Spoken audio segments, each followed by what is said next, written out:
Yes, I decided today to try something that I normally don't try, which is green lipstick. I love a great lip gloss and a neutral or red or pink or anything that's bright.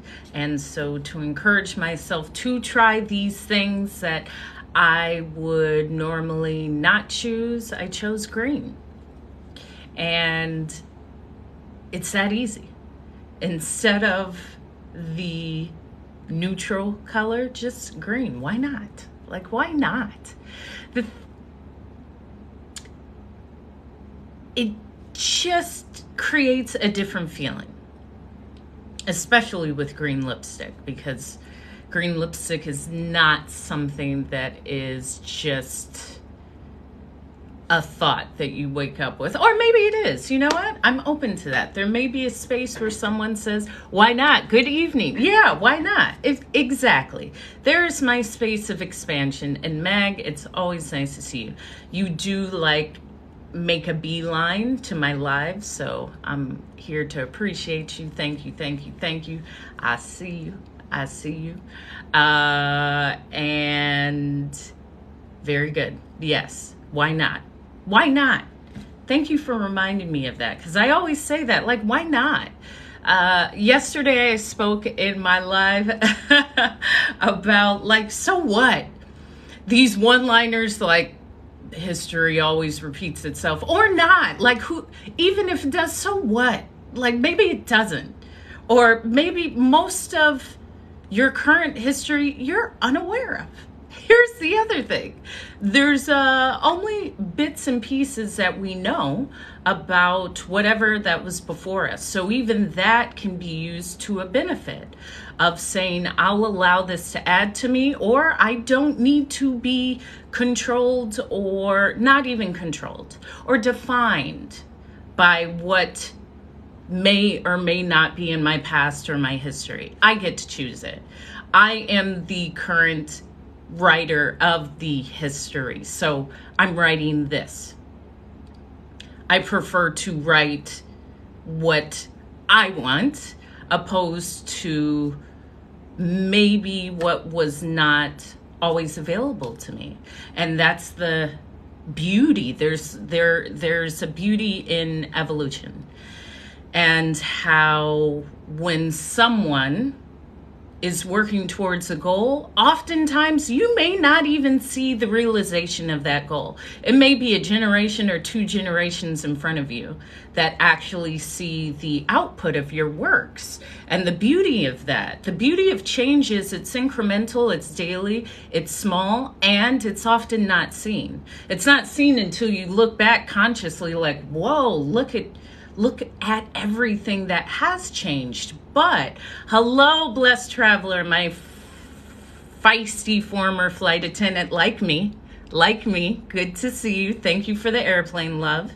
I still have some of the jet fuel in me. I still do. Like, I wake up, sorry, anyone who's new to my life, I was a flight attendant for 15 years. I've lived quite a colorful life, as you see, and I like to talk. And I can usually share some word within that. However, I wake up and I hear like the jet engines. And I'm like, whoa, am I actually hearing airplanes? Or is it so embedded in me to hear the airplanes that I just wake up and hear it?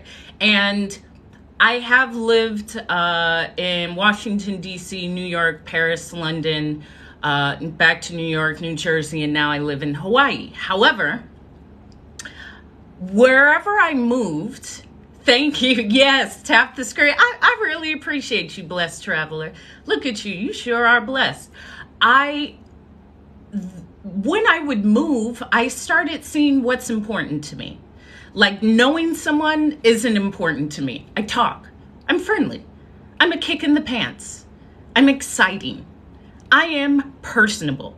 I am going to make friends. I can leave friends and make new friends. Attachment to like systems that I've built around me, I don't have. However, Thank you, Tammy. Thank you. Thank you. However, as a flight attendant for 15 years since I was 22, that was my life. So it was always traveling and not really, somewhat having stability, but not planning routes and being content with that.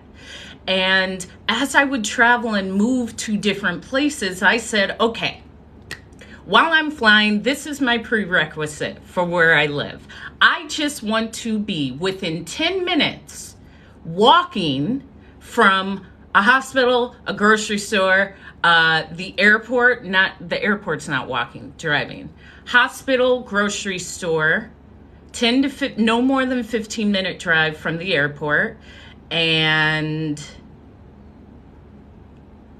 maybe a police station, because that's all you really need. Anywhere you go, if you're a 10-minute walk from a grocery store, a hospital, a police station, you're in good reach of everything. Why not? Mr. Alex Wise, why not?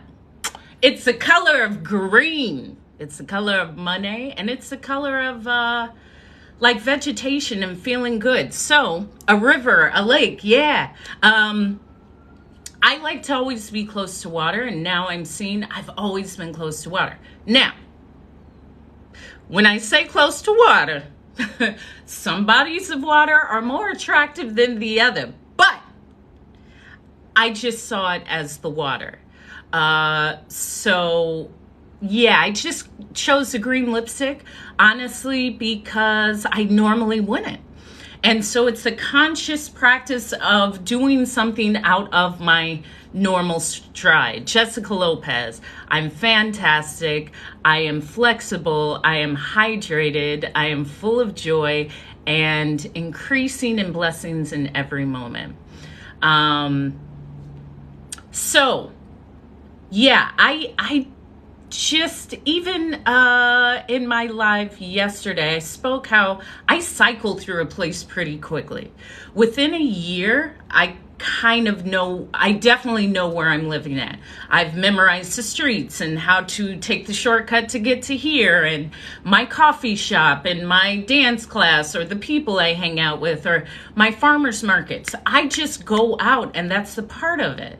And thank you. And thank you for the gifts. Thank you, Elvira, for the roses. Thank you for all the gifts so early. Thank you. Share the live because it keeps getting better. And thank you for the likes. That discomfort often prevents individuals from trying. Like, I don't want to move because my family is here, my friends are here, I don't know anyone. So what? Sure, of course. Oh, prayer requests. So I have a lot of stories about that, because I would, in my grandmother's church, when I was a kid, I would always sit by her on the organ, and the organ is like one of my favorite sounds to this day, because I would sit with her. Jessica Lopez, I will write you down for a prayer request. When moving overseas, to be open. And I made a post about this, Lucien. Just to be open. And that's the thing. Even when I say be open, there's a lack of an awareness of what that means. Because when I first moved to London, I arrived differently from the person that left. And to be open means to truly be open and just observe. Out of the realm of, oh, we do it like this here. That's how it starts. Oh, they do it like this there. We do it like this here. There becomes a moment where it's just, oh, this is how it's done, without the comparison of where you are originating from. So allow it, and just allow that surprise and that just open, naive awareness, because nothing is familiar. It's not supposed to be. Thank you. It's not supposed to be. That's why I purposely moved out of the US. I wanted, in this form that I'm in, I knew that that would be beneficial to my life. To my life. ambitious, and I love people. I love culture. I love learning. I love learning about myself through these places that I go to. And I actually love seeing the unique unity of humans.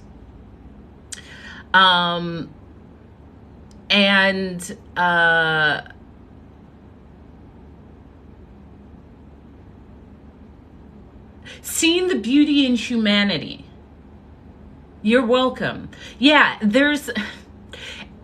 and give it time, because it takes time. It takes time. And okay, blessed travel, I'm going to pull you in. I am not under the belief that individuals are afraid of change. I can see a space of not knowing that it's even available. What about if you didn't even know change was available for you because everyone you were surrounded by really pushed back at change, or spoke negatively, or said all the things bad that would happen when they tried to change? So maybe it's a space of like, thank you, with the green lipstick compliment, of learning, and even that compassion. I am really strong. I am like a superhero. I would not expect anyone to take the chances and the risks that I've taken. And for me to even assume that, I don't believe is the most compassionate. But this is where I am in my journey. Like, I'm truly in a space of, I don't know. Like, it could be or it couldn't be. However, I'll allow it to exist. And maybe, yeah, however, the unknown can be uncomfortable because the brain is working on familiarity. So that I understand as well. It's not until it's consistently done that, or for myself, I've realized, like, I love this feeling. I love that feeling of uncertainty because it's going to work out for me anyway. The fact that I try means I've already succeeded. It's not about what happens afterwards. It's the fact that I had an idea, and instead of saying no to it, I said yes. Meaning moving to a different country, meaning learning a language or learning a skill or trying at a different profession. It's the fact that you try. Why not green lipstick? Why? It's the color of money. It's the color of vibrancy. It's just beautiful. So I reached for it. Yeah. Yeah, and also, blessed traveler, for those who maybe don't, maybe you're who they see it through. Maybe you are the catalyst. There's that too. So I understand, like, when I jokingly tell people, just try stuff. I mean, nothing, you're not going to explode.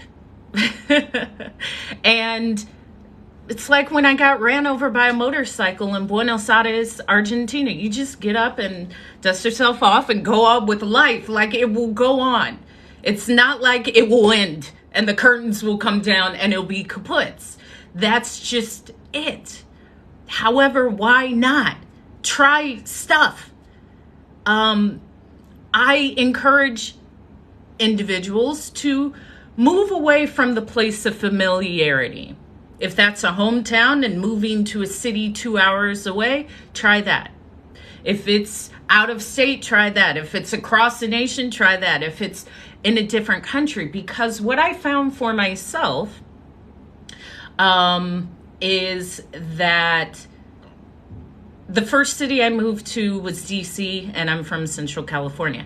However, I traveled a lot with my family, so I was aware of travel and I was comfortable with travel. I was comfortable traveling on my own. I was comfortable living on my own. I'm very comfortable in my space. Oh, that is beautiful.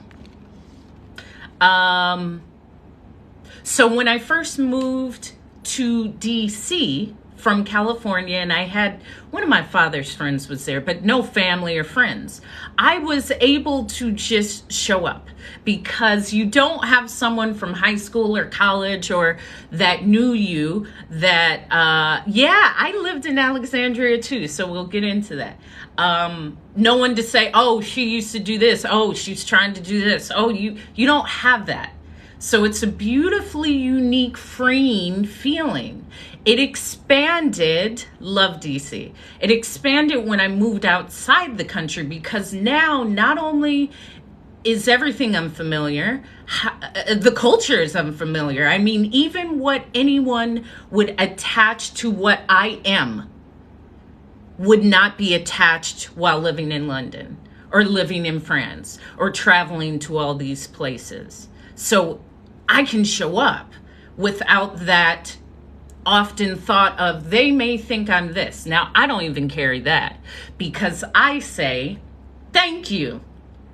You put your label. I have no label. I am hope. Whatever you want to add to that, you add. You add. But I show up as hope because the moment I don't show up in the label that you have created, it may create a conflict that has nothing to do with me. I'm quite confident and content in the fact that I just show up in my in what I am. Thank you for the rose. And I meet everything with love and respect in a fly way. Listen, I also show up fly. That helps. You know, when you feel good and feeling proud with yourself, feeling proud in this day, feeling proud of what you've fed yourself, feeling proud of how much nourishment you've given yourself, feel proud of how you speak gracefully and compassionately or kindly to yourself, giving yourself forgiveness. That shows up in this confidence as well, because what I have found, I don't know if it's true, how I respond to me is how I respond to the world. You're welcome, Jessica Lopez. So when I support myself, I can support others. When I am kind to myself and forgiving of myself and supportive of myself, I can show up like that to the world. When I'm honest to myself, yeah, I am. Because, and I heard a creator say this, what other way is there to be? She said, I'm too lazy to be anything else, so I can only be authentic to me. And that's a journey, like learning, oh, this is why I don't trust people. I don't trust myself. This is why I can't fully love someone. I don't love myself. This is why I can't see people. I don't see myself. And that beautiful journey, and it takes what it takes. We all have it individually within our own due time, and to have compassion for that is where I am. And I've seen a lot. In all of these spaces, in all of these different places, I've interacted with so many backgrounds of life. Exactly. What's up, Elio Lawrence? What's up? Yeah, and you're happy you're here. Exactly. Support and reinforce the beauty of you being in this moment after everything. And I said that to myself. I'll look in the mirror and say, I'm proud of you. Look what we have created. Speak to yourself like that. Instead of saying you're dumb or that you need... Women, this is the bird call. Brrr! Stop grabbing your body and saying, I hate this. This has to go. Stop it. Stop it. Love your body in the condition it is in this moment. Because if you're only telling it that you'll love it once it's changed, you're not accepting the greatness that it's providing for you in this moment. Don't grab your body like that. Your body is supporting you in every moment. Yes, blessed traveler. And in fact, I just posted my most amazing day affirmations today to my YouTube channel, Hope is Speaking. So check that out. It's 20 minutes and it's affirmations, but it's kind of just like a beautiful vision of the day with my voice. And Yeah, and the beauty of what you learned from her and the time you were with her, and it's not, see, I would change that. It's not a failing heart. Her heart isn't failing. We can exchange that word because our heart, the vibrations of her heart are always going to be felt by you. So the heart can never fail. Yeah, you shaved your hair. Oh my gosh, make a post. Oh, we're uniting. You know, that will always be felt by you. And in fact, that vibration is unique between you and her, and it's a source of healing. And I do believe that at this point in my life, I don't ever see physical, I see a physical death of a body. However, that spirit, that soul is always with me and supporting me, maybe in an unforeseen space. And the beauty of that, the beauty of having some guardian angels or helpers in a space that I am not yet available to serve. They're there. So be aware of that. And to even mourn a loss is beautiful. Because if someone says good riddance, I'm glad they gone. Now, and I've heard that. I have heard that.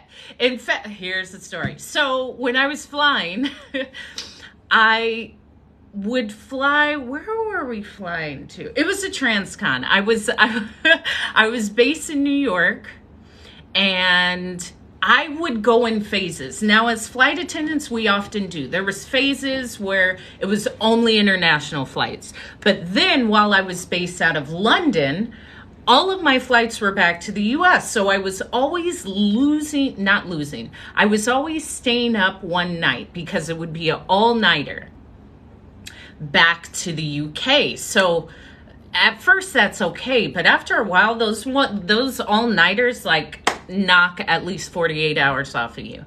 And I was doing this once or twice a week. So when I was kicked out of the UK and came back to the US, I said, okay, I don't want to do all-nighters. I like getting up in the morning. I prefer early morning flights because there's no one on the road. There's no one on the train because I was living in New York at the time. People get on the plane and they go to sleep, like an early morning check-in. Now, early morning for me is anywhere between, thank you, Sherry. Well, that's okay. It took the correct turn because you're here in this moment. Early morning for me was really like 6:30 to maybe 8 check-in. I could easily get up, be at the airport, even 5:30. 5:30 in the morning, there's no one at the airport. People get on like zombies, they go to sleep. Then I would have a full long layover. You're welcome. And actually, it would be within my East Coast time. So if I had to check in at 5:30, I was landing by, I don't know, noon and had the full day and then could go to sleep and work back. So I would fly, I think this was Vancouver. I was flying Vancouver for several months. I've always loved Vancouver. I love Vancouver. So I think we were doing Vancouver. I would fly Vancouver, early check-in, one leg to Vancouver, like 30-hour layover, Vancouver, San Fran, JFK. And as I'm walking to the gate to meet the crew, because as flight attendants, and I'm retired now, but I did fly for 15 years, before the flight, we have what's called a briefing. So in the briefing, you receive like a printout of the airplane, the amount of passengers, any special requests, anyone that's bringing a dog, anyone who has like portable oxygen, anything that's important for us to know. And we assign positions, who's working where. So 2 people would work in the economy cabin, 2 people would work up front, and this is on a Boeing 737. So I saw that the position of the head flight attendant was open. So, and I love to fly the head flight attendant position, and I love to make the announcements. I was great at it. So I went to the airport going into briefing with the expectation of being the head flight attendant. While I'm waiting at the gate, out of the corner of my eye, I see someone coming down the concourse, but they reminded me of Danny DeVito, the Joker in the Batman movie, because the person had black and white striped socks. I was like, that person looks like, oh, the penguin, not the Joker, the penguin. It reminded me of Danny DeVito, the penguin in Batman. So I look, and it's like a flight attendant. I'm like, oh, great. Because there's some, this is how I've become, I think, so enlightened. Boy, I've met every type you can think of. I've came across them and had to manage myself. So this leads to enlightenment. Here you go. So I turn, it's a flight attendant. I'm thinking, why the heck did she have these striped like sailor socks on? You can't even wear this is all bad. So she has these black and white striped socks on with some slip-on shoes, the black pants, and the black top. And I'm like, the socks are showing. It's not like the pants are covering the striped socks. So she rolls up, and she did kind of look like the penguin. The shape of her was oblong without a defined waist. And she was quite short. I'm 5'8". She was probably like, I don't know, 5'1", and somewhat disheveled. And I pick up on, I can pick up on, listen, I have a lot of nutso crazy people in my family. I pick up on crazy really quickly. I see it. So she came, and I said, hi, my name is Hope. She said, hi, my name is Barbara. I said, nice to meet you, Barbara. Here are the other two flight attendants. She said, okay, I'm going to take the lead flight attendant. I said, oh, okay. I was intending on taking it. However, I'm quite comfortable because this lady had like 50 years seniority. I think she had been flying 48 years. Very senior.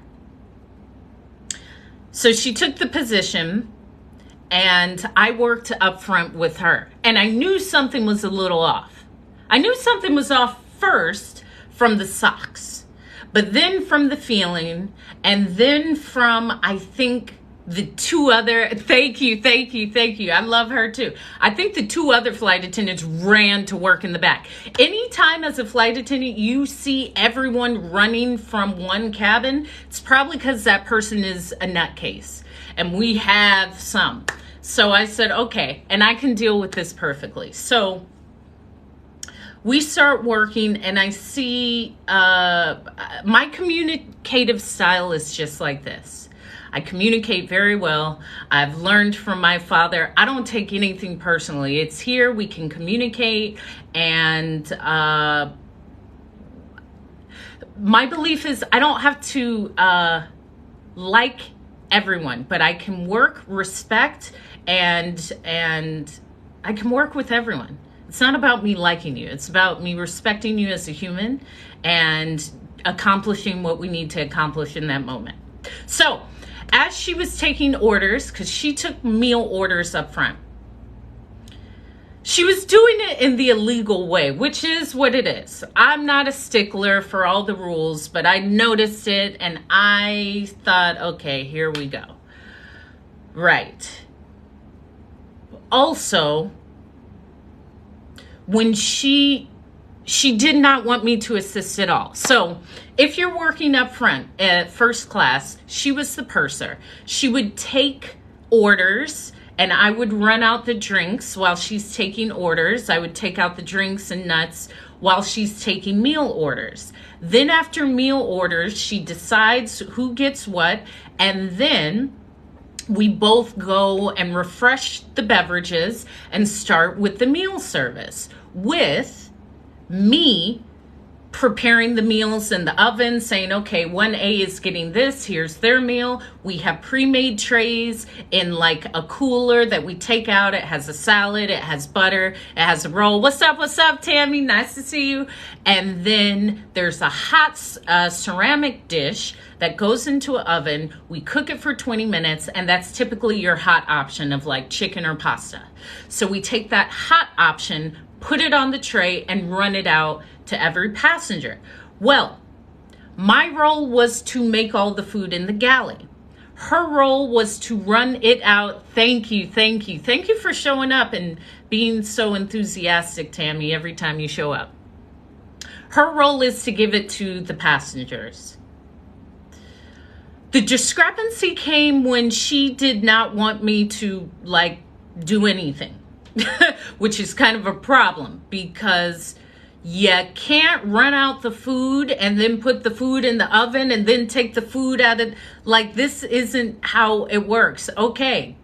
So I said, you know what? I'll just run things out. How about you stay in the galley? Let's just switch it up. I'm just here to make it work. She said, okay. That wasn't the most pleasant experience because there was something off. But every time, and I have great conversations with myself, but every time I was coming to the galley, she was having multiple conversations with multiple entities or something.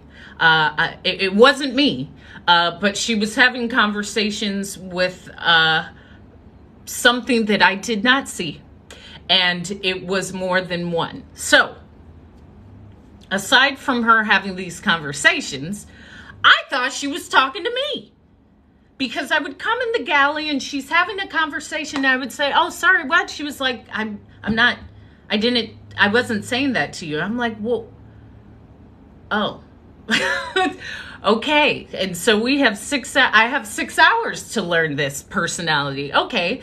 So she's having full conversations, and wanting to do the whole service, including the drinks and the hot food and the salad and picking it up. And then she's beginning to become a little bit unhinged. Like she just started sweating and getting upset. But I don't know why. Maybe she had a disagreement with the entity she was talking to. And she began getting upset at whatever she was talking to. Now, you got to understand, this is on an airplane. I can't walk out and have a cigarette break. I'm like in it to win it. I'm in this metal tube with this person. Well, it was. However, at that moment, I just have to manage myself and learn in real time. So sure, I can accept that. And our goal is to finish this service, and my goal is to still interact with you as the human that you show up as in the kindest way in this moment. And so, something happened where a passenger didn't receive their correct option. And I had came to her and said, hey, this passenger said that they didn't ask for this. And she took the dish, because I brought the dish back. She picked it up and she threw it into the corner like this hot ceramic dish, and it got all over the side of the plane. I'm like, what is going on here? Like, okay, Hope, is there something that I did? Is there something uncomfortable? And is there some way that I can aid you? That was just my response, because the galley is quite small. The passengers are there. She's a little unhinged, which kind of took her to another space, and she started slamming the dishes. I think she broke one. It was really uncomfortable. And I just felt a discomfort around her. She was mean to passengers. She actually had like her PhD in psychotherapy. I mean, she was a very intelligent woman, but there was something additional there. The thing that I felt was her aggression towards passengers. Like just being mean. Just being really mean and really mean towards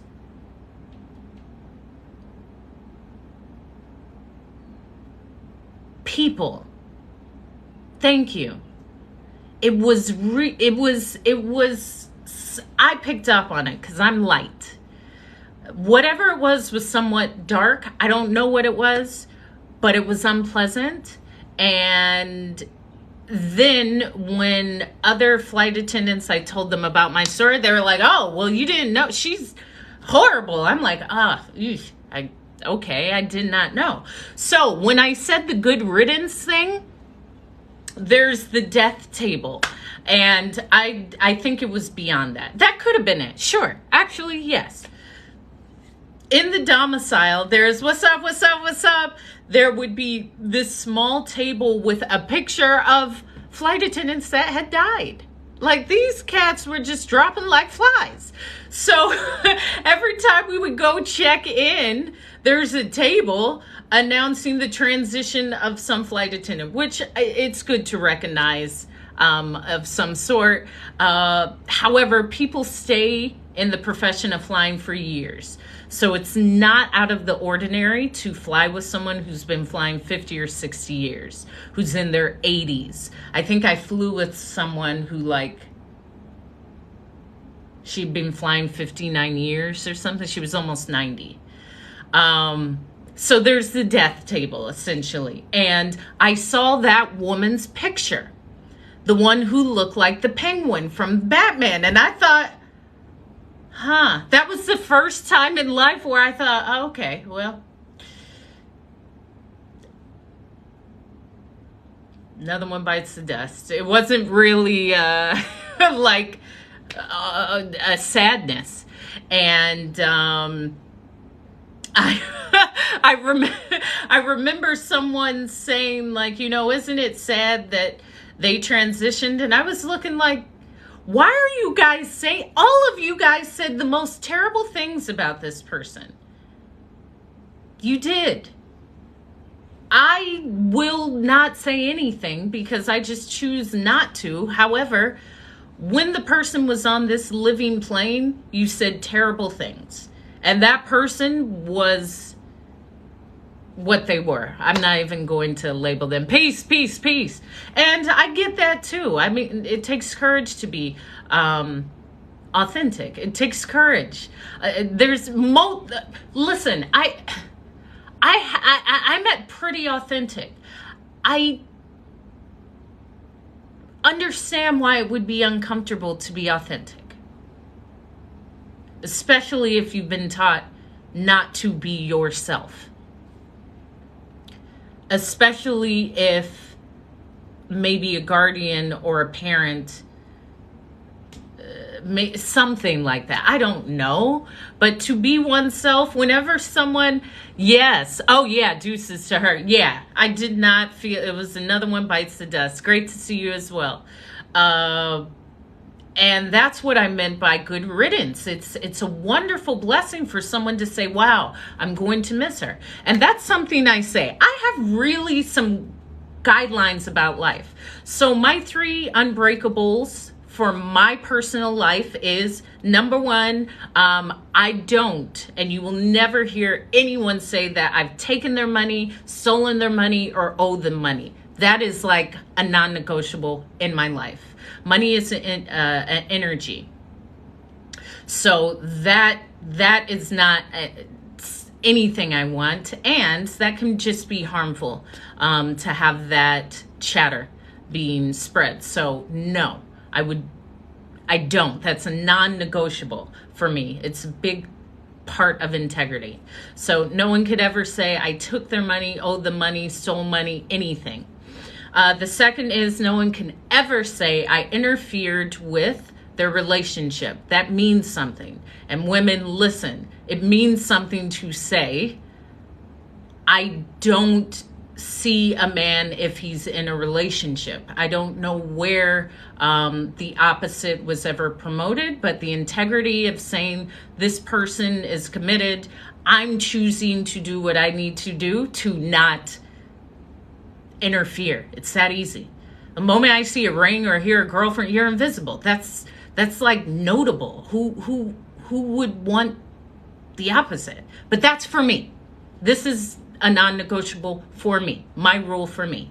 And the third is when someone speaks about me, or once I go to the other side, that they can always say that I made them laugh, or they can remember something great or something enlightening or something funny. No one would say, I remember when Hope cussed me out and told me. I'm not doing any of that. I like to laugh and feel good. Yeah, but it's not, a principle means something. It's something to stand on and stand with. Oftentimes people remember that, but it's what you carry. When you carry these things with you, it shows up. It shows up in your energy. It shows up in how you present yourself. It shows up in how you speak. It shows up in what is received by you. And so I challenge you, write your 3 principles, no matter what it is. It could be, I always drink 64 ounces of water. However, that is a part of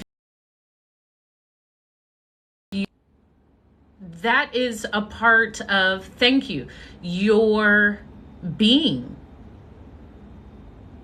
I speak about integrity. I am that girl. Like, I don't need to say it. That's also the thing. I'm the coolest mofo in the world. Okay? My name is Hope. I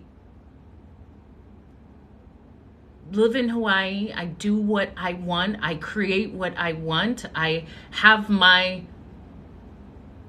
goals and dreams. However, I really am in a space of true compassion and love for myself. If I want to shave my hair off, I will. I'm not looking for outside validation. I just saw you FaceTime me. What you want, Sam? I just saw you FaceTime me. You see I'm on live. This is my sister who's now in the chat. Okay? I'm on here. Okay? Thank you. I love you too. And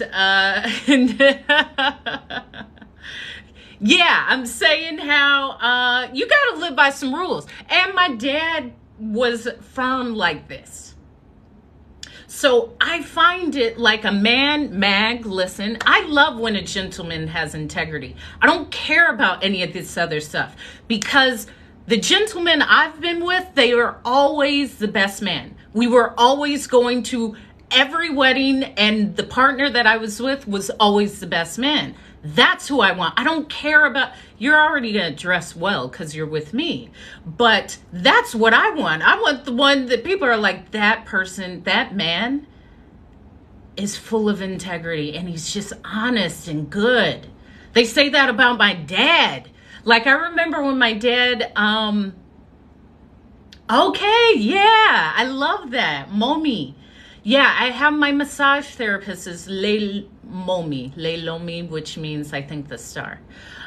When my dad was in the hospital after his stroke, and I think this was 8 years ago, all of the daughters, my dad has 5 daughters, as well as my wonderful mother, we were always going around the clock to the hospital. If we weren't, I mean, we kind of had shifts. And that encourages the healing process, to have family around you. What is beautiful was seeing these men show up in droves, like, Hope, your father, you know, he helped me when my wife passed, or your father, he gave me the words when I wanted to give up, or your father, like that. What else can be said? Of course they don't say it correct. I'm Hope. Do you get it? I'm the coolest person. Okay. And I pride myself because, yeah, say someone's name correctly. It's their name. It's what they're called in this dimension. I make it a point to correctly say everyone's name. That's the ultimate sign of respect. Now, my dad would always mess up on people's names. My dad calls Philadelphia, like THIA. And I'm like, Dad, there's no TH. It's Philadelphia. Technically, it's phonetically the same sound, but your tongue is placed somewhere different. But he always calls it Philadelphia. And I just allow him because why not? It adds to it. So thank you, Jazz T. Jones. Me too. I love my lives too. My dad also, I love my dad. I love both of my parents. However, my dad, he was this like full of integrity, good guy. So one time we went, this was ages ago, because I haven't had fast food in like, I don't know, probably over 20 years. So when I was younger, maybe on Fridays or something, we would go to McDonald's. And I remember we were going through the drive-thru and we ordered drinks, but let's say we ordered 2 mediums or 2 larges. No, 2 mediums. So they gave us 2 large cups, but filled to the medium size because they ran out of medium cups.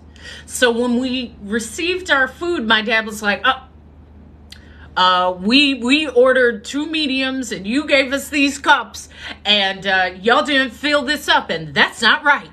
And the person in the drive-thru was like, yeah, sir, that's what you ordered. But we ran out of medium cups, so we just filled the large cups up with the amount to a medium. No, not the coffee story, Sam. And my dad was like, oh, okay. I'm sorry. Thank you. And we just left because that's not right. Like, it has to be right. The coffee story, you see, you got to watch out for these old timers. And I love boomers because my father was born in 1947. I'm a big supporter of any time that you were born. However, me and my sister, who's in the chat, go add her, Samantha Williams. You can, she's just as wonderful. I'm a bit more wonderful in a different way. However, she's a part of the family, so show her some love. We would get up. I love it. My 47, my mom was born in 50. Me and my sister would go to the gym really early. Now, my sister Samantha, we were on this like getting up. I think it was at 4:30 in the morning, which was, it was what it was. But we would get up early to go to this spin class, and which was hilarious because the people, gyms are the best people watching places. But if you go early, that's where you see the real dedicated people. Because anyone there at 5 a.m., it's a different person than the 6 p.m. crowd or the noon crowd. Like the early morning people, they're fun to watch. So we would get up early and my dad would come with us. What's up, Dallas? Okay, you thinking about me? That's good. I like when a man says, I was thinking about you, Hope. Of course you were. Why wouldn't you? So we would go to the gym and my father would come, and prior to the gym, my dad would have to get his senior citizens coffee from McDonald's because they're like, I don't know, 40 cents. I don't know.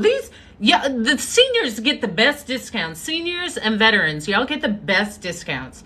I tag along with my dad on like Veterans Day. They get, well, my sister goes, they get free pancakes, free hash brown, free everything, okay?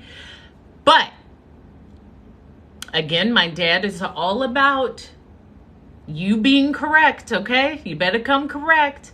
So we went through the drive-thru at 5 a.m. for my father to get his coffee, his senior coffee, and quel heureux, which means the horror, the shock, that they didn't give it to my father for the senior citizen price.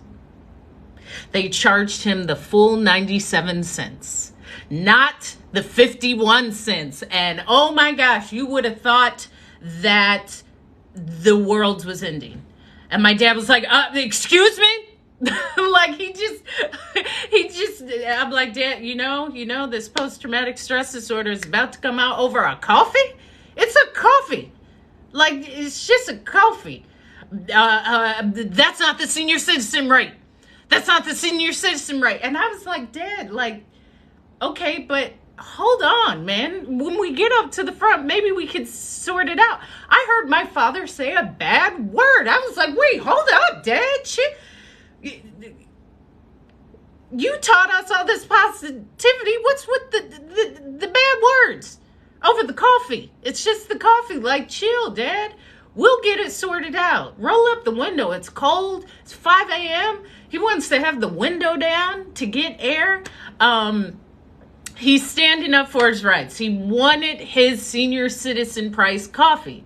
And then, yeah, he rolled down the window and it's cold. It's 5 a.m. Dad. You see me?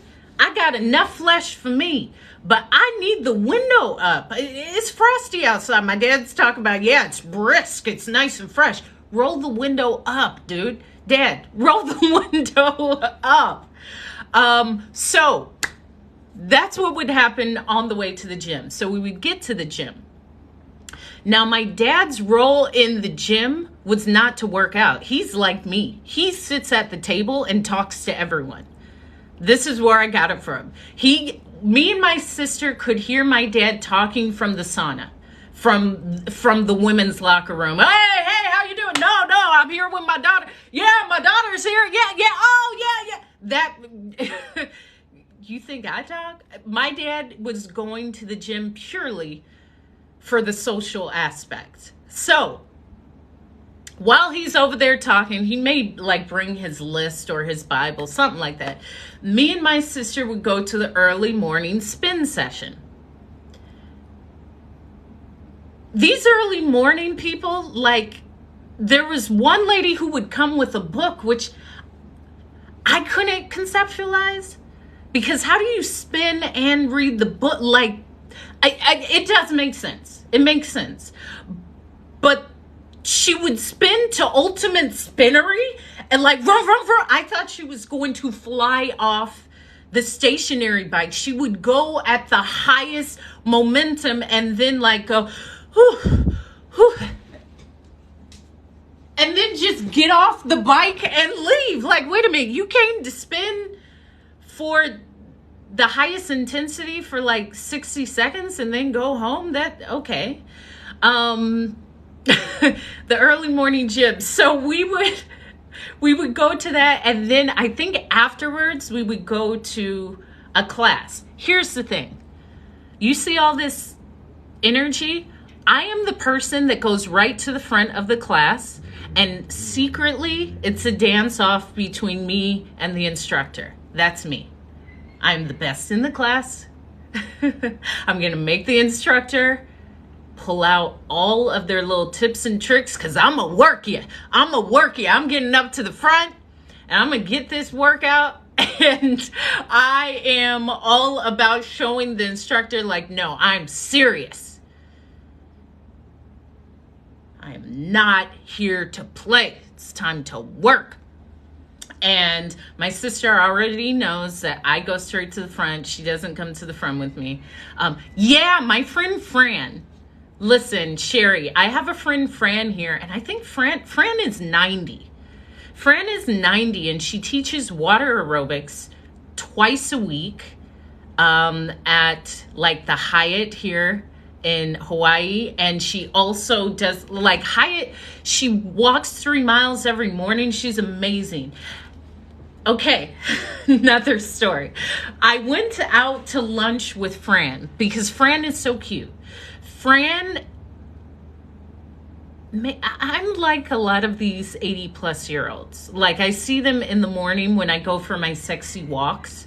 That's why I call them. And we all have short hair. Like, we've all just said, okay, enough of this. We all have short hair. And when we go on our walks, we're directed and we're swinging our arms. So I saw Fran walking this loop.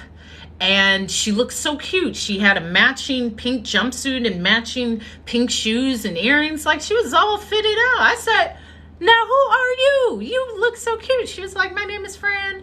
I live around here. And she was a former CEO of something. I find that often here in Hawaii. A lot of beautifully successful women who have lived that part of life and are now in a different stage in life. So she lives part-time, or she winters here. She has a home here, and her other home, I think, is in Northern California. Anyway, I said, okay, we can work out together. I just got to know you. I love you. You are so cool. And she has a great energy. Well, Fran had a boyfriend. And Fran's boyfriend was like, I think he was 91 or 94. And I thought, what the heck, Fran? Your man is 91 years old? She was like, yeah. I said, okay, I want to like talk to you guys. I want to see what conversations will come from this. She's like, okay, I want to take you out. Sure, let's go eat. So we went out to eat. I forgot where. And Fran's boyfriend came. And he was 90 plus, and he had all of these great stories because his family was originally in like shipping. But when he was born, there was no birth certificate. So he didn't have a birth certificate. And during the war, his family shipped him to the UK at like 7 years old. He took a ship to the UK, and he's telling me all this like I was on that ship for like 4 months. Like 4 months at 6 by yourself, and you don't have a birth certificate. Like, it just kept going deeper, and he had these amazing stories. And he was very alert and full of energy. We had the best time. Yeah, Fran. So Fran does water aerobics. That's how that story came. And I love water aerobics. I do. I love being in the water. I don't like pools. I don't like hot tubs. It's like, no. If I have the choice between a pool or a natural body of water, I'm always going to the natural body of water. Always. And plus, kids pee in the pool and everything. My dad used to say when friends would come over to go swimming, like, you guys can't wear your shirts in the pool, because people would wear their shirts over their bathing suits. But my dad said that ate up all the chlorine. So then he would have to put in more chlorine. Like, I don't know, Dad. This is like, I don't care. I'm just going to get in the pool. Yeah, bacteria, yeah. So the courage to show up, because that was the underlying theme. The courage to move somewhere. The courage just to try. The courage to know that it will work out is the secret. Like, the courage to know that it will work out. Not think, not hope, not wish, to know. I'm having this courage to know that it's going to work. Yes. I have. Very much so. The supernatural loves me. I will speak about that in the second live today, because, you know, I do 2 lives a day, and in between, I usually go outside. Like, I'll definitely go hop on my bike, which you know I love, and that movement gets all of the brain endorphins going and new ideas. So I will speak about that on the second live today. This is what I do. I come on and I talk. I love to talk. I give some encouragement and some motivation, definitely some laughter, definitely a look, and just whatever needs to be heard in this day. I come on twice a day. I don't have a set time, because I do what I want when I want. And I have to stay authentic to that. So often I have been asked, put your times. I don't have a time. I will come on twice. I will. If you miss me, I put all of my lives onto my YouTube channel, which is Hope is Speaking. So all of my lives go on to my YouTube channel, Hope is Speaking, under daily TikTok lives. I just uploaded the most amazing day meditation. It's meditations, it's affirmations. It's just feels good. And it's all of the images are actually what I've captured from being outside on the island of Maui. So it is definitely a labor of beautiful, intentional love, because the sights I get to see, even while I'm on my bike right now on the island of Maui, I love when it is seen by others. So when my sisters come or my friends come, I love that they get to see it. So it was a conscious effort for me not to gather stock images. Like, these are all images that I took and that are in this 20-minute meditation. You're not blind. You're not blind. Don't speak that on yourself. Your eyes are doing a fantastic job. We're not going to speak that. We're only speaking more sight. So yeah, you can see that on the YouTube. I will come on later on today. I always come on for a minimum of an hour. Oftentimes it's more. And I appreciate all the love and support in every way, because I'm showing up. And I close every live with, be the reflection of love for what you, as you are, because we are all reflections of the infinite love that we come from. You're welcome. Show up like I did. Show up today. All you have to do is show up. Good to see you, Sherry. Thank you for being here. All you have to do is show up. The rest is already done. Just show up. And when you show up, make it look good. This is why I actually found this shirt. It's a secondhand shirt I got for $1, which I love. And I love silk. Silk is my favorite textile. And I said, oh, I want to like not this. And then I found these. All of this was secondhand. But show up and make it look good. Present yourself how you feel. And oftentimes when you feel great, when you wear something great, you radiate that. And it's not live. It's just YouTube. Show up, be great, be the reflection of love, and have the courage. I often say this, have the courage to say yes. Have the courage to say yes. And I'll split them up, because all right now they're all long, but yeah, people just enjoy listening to my voice. So have the courage to say yes to whatever it is. Thank you, Jessica Lopez, and you are on my prayer list. Have the courage for whatever that means. If that's the courage to walk away from something, if that's the courage to walk towards something, if that's the courage to be open to something new and unfamiliar, or if that's the courage to take the courage. So I love you in this moment. Show up in this moment. Make it look good in this moment. Drink some tea. Drink some water. And expect the beauty to come, because it's here. And it keeps getting better. And I'm here with green lipstick. So love, love, love. I love you more. Bye.